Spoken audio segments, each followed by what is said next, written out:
முறைக்கு சொல்லி அனுப்பு, இது நம்ம ஊரு விழா. ஊருக்கே ஒரு நோம்பினா அது கோயம்புத்தூர் விழா. உப்பு சமா இருந்தாக்கா ஊரு பக்கம் வாடா. அரிசி பருப்பு சோறு விருந்து இருக்கு ரெடியா. ஹலோ ஃப்ரெண்ட்ஸ், இன்றைக்கி நம்ம என்ன செய்ய போகிறோம்? நம்ம கிச்சனில் இட்லி தோசைக்கு உண்டான சைட் டிஷ் தான் செய்ய போகிறோம். பீக்கங்காய் கொஜ்ஜு. இது ரொம்ப ஈஸி. நம்ம சீக்கிரமாக ஒரு 10 மினிட்ஸில் நம்மளுக்கு ரெடி ஆயிரும். வாங்க அது எப்படி செய்கிறதுன்னு பார்க்கலாம். நான் ஒரு குக்கர் வச்சுருக்கேன். நீங்கள் பாத்திரத்தில் செய்யறதுனா கூட செய்யலாம். குக்கரில் வச்சா சீக்கிரமாக வெந்துடும். அதுக்காக நான் இன்றைக்கி குக்கரில் வச்சுருக்கேன். ஒரு 4 ஸ்பூன் ஆயில் சேர்த்துக்குங்க. எண்ணெய் காஞ்ச பின்னாடி ஒரு அரை டீஸ்பூன் சீரகம் இதில் ஆட் பண்ணிக்கலாம். சீரகம் பொரிஞ்சிருச்சு. இப்போ நான் வரமிளகா 2 கட் பண்ணி போட்டிருக்கேன். பச்சை மிளகா 2 கீரி போட்டிருக்கேன். ஒரு கொத்து கருவேப்பிலை சேர்த்துருக்கேன். உங்களுக்கு காரத்துக்கு எவ்வளோ தேவையோ அவ்வளோ மிளகா சேர்த்துக்கலாம். ஒரு 10 சின்ன வெங்காயம் பொடியாக நறுக்கி வச்சதையும் அதில் இப்போ நான் ஆட் பண்ணியிருக்கேன். நல்லா வணக்கிக்கலாம். தக்காளி 1 நான் பொடியாக நறுக்கி வச்சுருக்கேன். அதையும் இப்போ இதில் ஆட் பண்ணிக்கலாம். பீக்கங்காய் கட் பண்ணி வச்சுருக்கேன். அதையும் நம்ம இப்போ இதில் சேர்த்துக்கலாம். இப்போ சேர்த்தாச்சு. இப்போ நல்லா மிக்ஸ் பண்ணிக்கலாம்.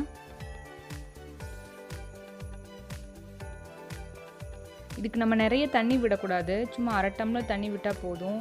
இல்லைனா ஏன்னா இதே நீர்க்காய் தான், இதுலேயே தண்ணி விட்டுரும். அதனால் நம்ம கம்மியாக தண்ணி வச்சா போதும். ரொம்ப தண்ணி வைக்க தேவையில்லை. ஒரு 1/4 டீஸ்பூன் மஞ்சத்தூள் சேர்த்துருக்கேன். உப்பு ஒரு அரை டீஸ்பூன் சேர்த்துருக்கேன். தண்ணி அளவாக வச்சுக்கோங்க, ரொம்ப வைக்காதீங்க. அவ்வளோதான். இதை நம்ம நல்லா வேகிற அளவுக்கெல்லாம் விட வேண்டியதில்லை. அப்படியே நம்ம குக்கரில் விசில் வைக்க போகிறோம். ஒரு 2 இல்லை 3 விசில் விட்டால் போகிறோம். நல்லா மசிகிற மாதிரியே நம்மளுக்கு வெந்துடும். இது ரொம்ப ஈஸி, சீக்கிரமாகவே செஞ்சிடலாம். மல்லித்தலை சேர்த்துக்கங்க. ஒரு கொத்து மல்லித்தலை சேர்த்துருக்கேன் நான். இப்போ நம்ம மூடி வச்சிடலாம். ஒரு 3 விசில் விடலாம். 2 இல்லை 3 விட்டால் போதும். பாருங்கள், இந்த அளவுக்கு நல்லா வெந்துருச்சு. இது நல்லா நம்ம கரண்டிலேயே மசியல் பண்ணிக்கிறதா இருந்தால் பண்ணிக்கலாம். இல்லைன்னா நம்ம மத்து வச்சு கூட இதை நம்ம கடைஞ்சிக்கலாம். இல்லை மிக்சியில் கூட ஒரே ஒரு அடி கூட அடிச்சுக்கலாம். ரொம்ப சும்மா ஒரு ஜஸ்ட் மினிட் அடித்தா போதும். இது நான் தண்ணி எடுத்து வச்சுட்டு நான் அதை கடைஞ்சிருந்தேன். இப்போ அந்த மீதி தண்ணியை நான் இப்போ இதில் நம்மளுக்கு எவ்வளோ தண்ணியாக வேணுமோ அவ்வளோ சேர்த்துக்கலாம்.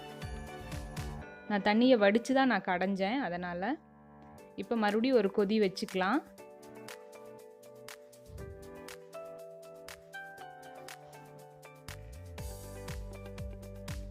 அவ்வளோதான். இது கொஞ்சம் தண்ணியாக இருந்தால் தான் இட்லி தோசைக்கெல்லாம் கொஞ்சம் நல்லாயிருக்கும். சாதத்துக்கும் சாப்பிட்லாம். நம்ம தண்ணியை விடாமல் கெட்டியாக வச்சு பிசைஞ்சு சாப்பிட்லாம். பாருங்கள், இந்த அளவுக்கு கொதிச்சிருச்சு. இப்போ ரெடி ஆயிடுச்சு. இட்லி தோசைக்கு ரொம்ப சூப்பராக இருக்கும். ட்ரை பண்ணி பாருங்கள். தேங்க்யூ.